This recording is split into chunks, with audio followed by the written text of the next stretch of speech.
When I got the phone call, I was very scared and I was very confused. I knew something was wrong, but at the time I didn't know what was going on with him.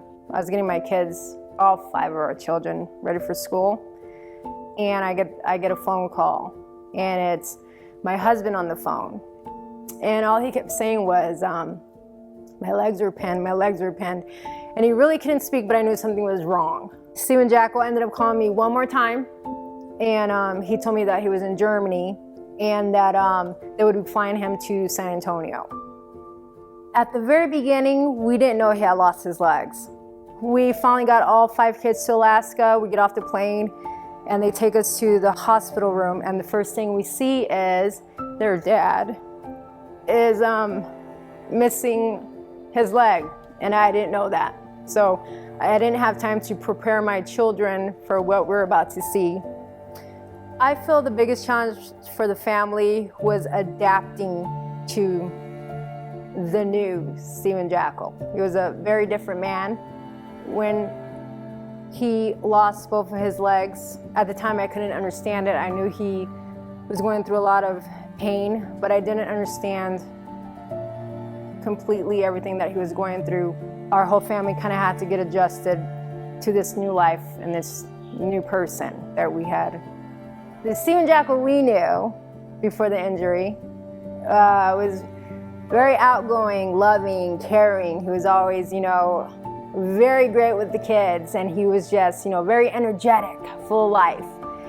And the man that he became at that time, he was just, I couldn't get him out of bed. He had no energy. He just didn't, life was sucked out of him.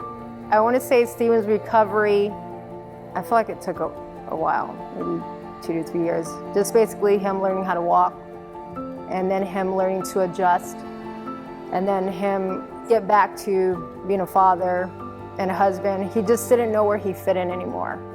He didn't know. So we had to kind of help him along the way to figure things out. And we just had to stand by him and just be there and support him through whatever he was going through.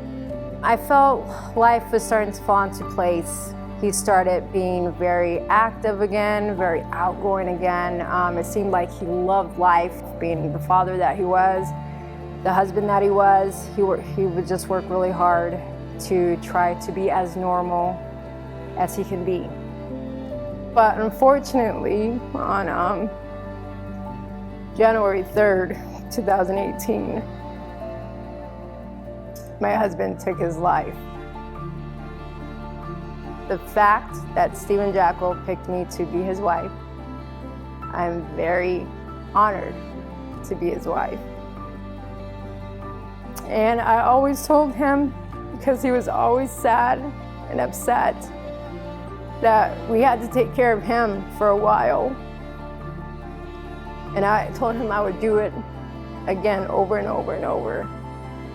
I'm very grateful to have had him as my husband, my kid's father. I'm very grateful. What it means to me to be Stephen Jackel's angel, I don't really think I was his angel. I think he was mine.